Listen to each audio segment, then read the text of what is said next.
Prayer is a common practice amongst believers of any supernatural deity. In fact, you could say it is one of the only powers over reality that the lay folk apparently possess. I can theorize that the idea and practice of prayer began very early on, once humanity began assigning characteristics and attributes to the deity that they blamed for numerous natural phenomena that they encountered while growing into a tribal, clan-based society. Imagine a very young human species trying to understand abstract concepts like dreams and strange physical occurrences like sickness and weather. Given that these early humans already have a culture that is passed down through the family, it's not hard to understand how superstitions, due to the lack of physical world knowledge and admittedly confusing fact of abstract concepts like love and reality, would easily make them susceptible to belief in higher powers. Imagine that the tribe encountered a harsh disease that killed many, or an attack from another tribe, and the remaining tribesmen fled to another area. All it would take was a simple oasis or the sun shining on a patch of land on a rainy day for these early creatures to assume that their deity was aiding them. There would likely be very few of them who complained that the deity should have just protected them from the start due to sheer desperation. That would be enough to hear the survivors utter the eponymous phrase, "Thank God." This essentially opens the floodgates and displays the first of two styles of prayer. The first is simply conversational prayer. It can be anything from giving thanks to asking questions. In this prayer, the believer's questions are never answered in a normal response through words, but come in the form of memories and thoughts. Like, for instance, how you can say "thank God" and hear "you're welcome" in your mind, but not a response outside of your mind. The second form of prayer is asking your deity to bend reality in your favor. The first form is relatively harmless since it only occurs mentally for the most part, but this second form can translate to dangerous repercussions in reality, but not in the way that a believer may understand. The fact is, believing that you can speak to a person who does not speak back to you, and that the act of simply asking will cause reality to shift in a way favorable to you, is a magical invocation, a realization that most believers never even entertain. In fact, people seem to dodge the word magic altogether when talking about their God and use the word power instead, as if it gives some form of credence. But any sober-minded human being can tell you that simply ignoring a reality does not erase that reality. In fact, upon hearing this comparison, many people will recoil in shock and disagree immediately without hearing any further explanation. And worse yet, disingenuous people who fear that realizing this will break the spell will even grow angry or simply collapse their ears shut and yell to block out the sound. But reality, which cannot be affected simply through words alone, frankly does not give a shit about what we think.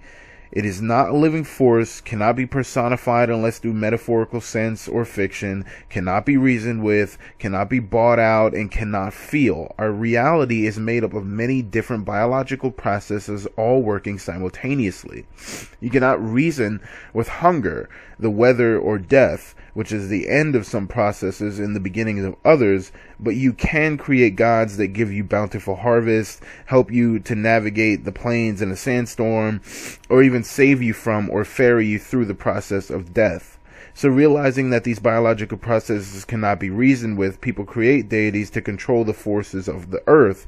And these deities can be reasoned with, usually for some price that doesn't truly make any sense for a super powerful being to want, like food, crafts, or even human sacrifices.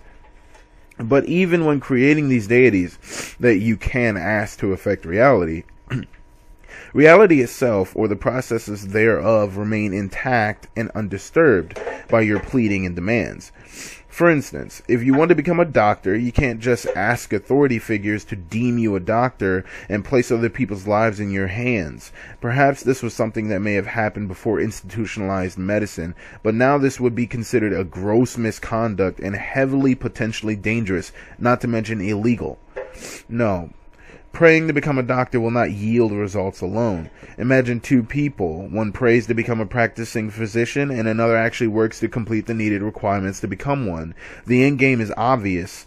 One will become a doctor, while the other will not. You could say that that's not the way prayer works, and God expects us to work for what we want. But if you want But if what you pray for can be achieved without prayer, then the prayer becomes a vestigial organ. It is simply unnecessary. Regardless of your position or rank with your deity, without action, words are useless. The person who spoke words are powerful might have meant something else, but what I logically take that as is words have the power to inspire, because they surely do not have the power to affect reality, like cooking an egg or writing a script, because that would be a magical invocation which only exists in fiction. Ultimately, my problem with this behavior is that religious authorities teach their followers that words can actually affect reality, and there are even sermons about how you should not expect to be able to do anything without a God's help. This kind of speech teaches impressionable and especially desperate people not to focus on actions, but rely on hope and faith, and just let things play out. Admittedly, it does relieve stress to know you don't have to worry about some important factor in your life, but unfortunately, you will have to deal with bills, sickness, attacks, hate, anger, and various other bothersome and potentially damaging occurrences of reality, and asking a deity to take care of your business for you only temporarily passes the buck that will eventually find its way back to you. That kind of teaching is why it confuses me when churches sponsor finance workshops or marital workshops. If prayer works, then that should be all that's required. You could say that your deity is answering by giving you those workshops, but if your God is so omniscient and omnipresent, then surely your God would decide to do the most efficient and effective thing to solve your problem, instead of relying on your compliance to attend workshops by taking time out of your life and somehow finding transportation and then focusing on implementing the learned techniques. It is much easier to simply wish things well, and if that is a choice, then it is the most efficient way, which is the obvious choice to any all-powerful superintelligent being.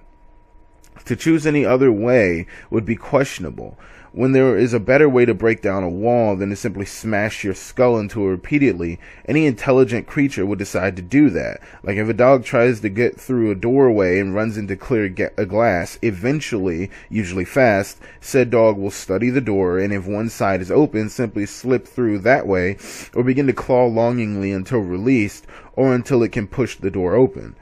Humans are the same way. We search for the most efficient way to do things. So if we are peons compared to a deity, then that deity should be able to choose the absolute most efficient way to do something. People already have some sense that prayer doesn't work, yet they still do it. They still pray for people's marriages, even though we know we need counselors. People pray to be able to pay bills, but then budget adequately enough to pay them off or find some way to do so. People pray for safety, but then lock their doors, check behind them, stay calm but cautious, and sometimes even wear weapons for protection. People pray before they eat, after they went to the store and bought the food themselves that some human had to harvest, but then they gave thanks to a deity. If prayer is so unnecessary, let's just get rid of it. You can do anything you need to do without the vestigial organ that keeps you believing the superstition that simply asking for things will turn them in your favor. You are capable, you are strong, and you do not believe in magic words.